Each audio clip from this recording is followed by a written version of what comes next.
Et bien bonjour à toutes et à tous, c'est le fermier auvergnat. Alors aujourd'hui on se retrouve à la herse de prairie. Donc voilà, je suis en train de passer la herse dans tous les vieux prés qu'on a.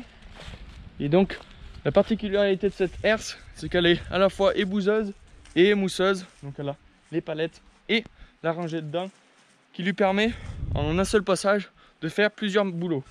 Je vous explique ça tout de suite. Donc voilà, la toute première action, elle est réalisée par ces palettes qui vont venir décoller la terre des taupinières. Donc tout l'état des taupes et des râteaux-pieds vont être écartés. Ça permet de rendre le sol bien homogène, d'écarter bien cette terre sur toute la longueur.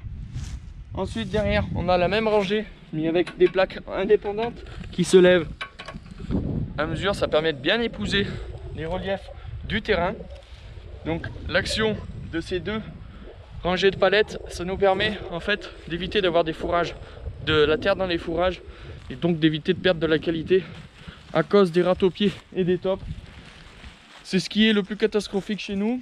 On n'en avait pas beaucoup jusque là, mais là c'est en train de devenir vraiment un gros problème, surtout qu'il n'existe pas de grosses solutions pour les traiter. Donc on a des prairies qui se dégradent de plus en plus. C'est très compliqué de savoir qu'est-ce qu'il faut faire. Souvent on dit que c'est à cause du lisier et du fumier que les râteaux-pieds adorent la matière organique, mais là on est dans une parcelle qui est aux abords d'une rivière où on n'apporte jamais aucun lisier ni fumier.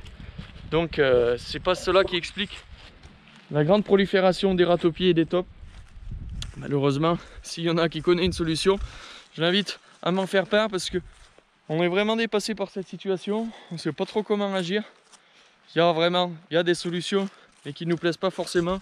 Il y aurait la destruction mécanique carrément de la prairie pour la ressemer, mais ça fait quand même perdre une flore importante et c'est pas du tout ce qui est recherché. Donc voilà, comme vous voyez, tous les sols sont parsemés de râteaux-pieds, de taupinières, donc causés par des râteaux-pieds et des taupes. C'est un gros problème chez nous. Ensuite, ces deux rangées de palettes, elles ont aussi un autre rôle. Bon, ici elles ne servent pas à cela, mais elles peuvent aussi écarter tout ce qui est des plaques de lisier. Donc voilà, nous on a du lisier qui est quand même relativement épais, vu qu'on est en système 100% lisier pour les laitières. Donc on a la paille au milieu du lisier, ce qui rend un lisier un peu plus épais, meilleur mais plus épais. Et donc voilà, il faut des fois pas hésiter à venir écarter, surtout dans les fourrières, donc les tours de chat, où on a tendance à doubler un petit peu et de mettre un peu trop la dose. Donc voilà, ça permet également de faire ça et de bien homogénéiser, je vais y arriver, la matière organique sur toute la longueur de la herse. Et ça permet de ne pas en retrouver également dans les fourrages lorsque l'on récolte, surtout en ensilage, parce que souvent il n'a pas forcément le temps de se dégrader. Ça dépend des conditions qui arrivent derrière. Si du lisier est épandu et que derrière on n'a pas de conditions de pluie qui arrivent, et bien automatiquement toutes ces plaques vont avoir du mal à s'introduire dans le sol et malheureusement on les retrouvera dans du fourrage, ce qui engendre une mauvaise conservation dans les silos. Donc c'est pas ce qui est recherché évidemment. Donc pour cela on va regarder toutes les parcelles que l'on a, tous les prés, mais les parcelles qui sont les plus urgentes à faire, parce que cette année honnêtement avec le prix du gasoil, il faut pas s'embêter à passer partout, ça serait vraiment une perte économique. Donc voilà, on passe vraiment dans des parcelles comme ici qui sont ravagées par des taupes ou par des parcelles où on voit la présence de lisier. Donc des parcelles où on a apporté le lisier assez tard. Mais sinon, dans aucun cas, on va abuser de la herse de prairie cette année. Malheureusement, c'est un outil qui trouve son efficacité. Mais avec le prix du GNR, ça pose des questions de devoir passer partout.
Voilà, on voit bien l'action de la palette juste ici qui est en train d'écarter le tas de top.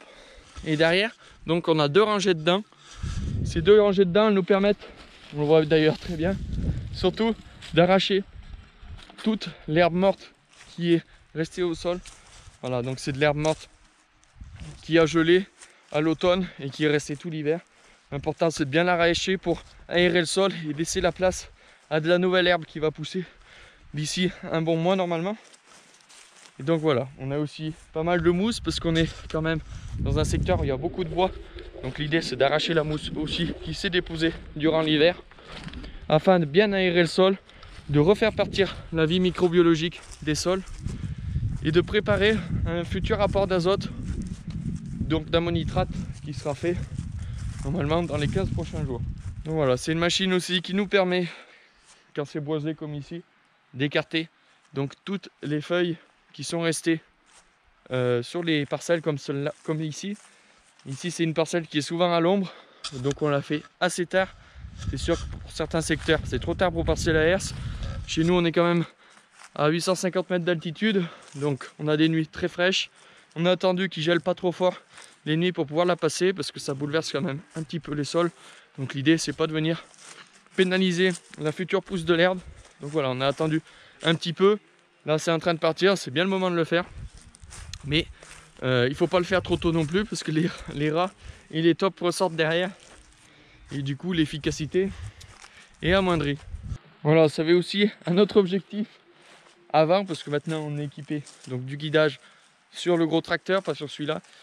Mais voilà, avant ça avait aussi pour objectif de préparer l'apport d'azote et ça nous permettait de savoir les passages, de se repérer plus facilement.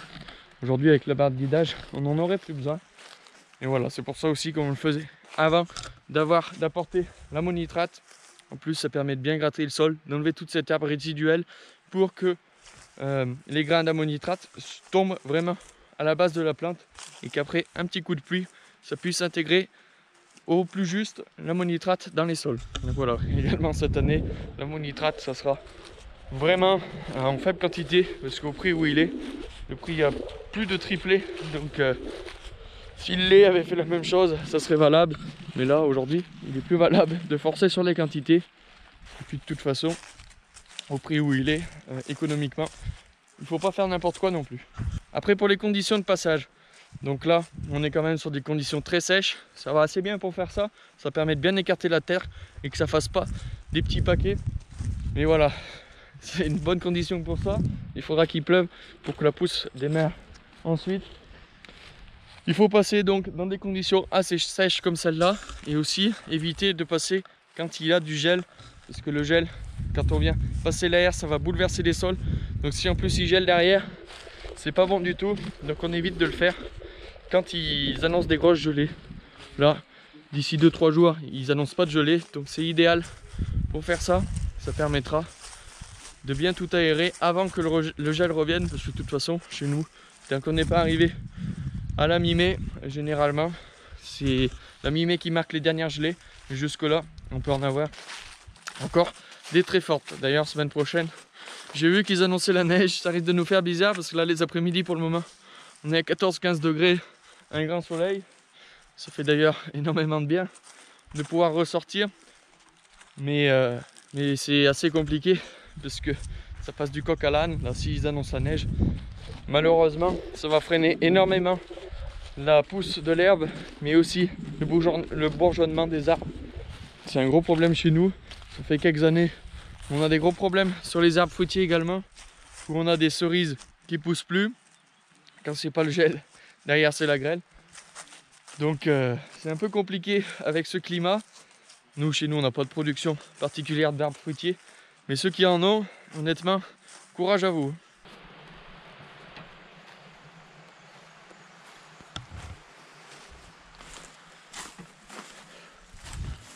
Voilà, je sais pas si on se rend bien compte à l'image, mais ça penche quand même pas mal là, au bord de la clôture. On a beaucoup de parcs qui sont en pente. Et c'est vrai qu'une herse comme celle-ci, avec les palettes indépendantes à l'arrière, c'est vachement utile. Ça permet de bien compenser la pente et de s'adapter au relief. Donc c'est vraiment une herse qui va plutôt pas mal. Pour ce qu'on en a à faire ici, elle fait que 4 mètres, mais bon, déjà avec 4 mètres, on suit quand même du terrain. Alors pourquoi j'ai pris ce tracteur? Tout simplement, j'aurais pu prendre le gros, mais le gros 140 chevaux pour la herse, c'est pas bien utile, même si ici il est déjà bien assez gros. Le petit, je voulais pas forcément le prendre, tout simplement parce qu'il y a énormément de tops, et puis les tops ça rend un peu moins confortable le tracteur.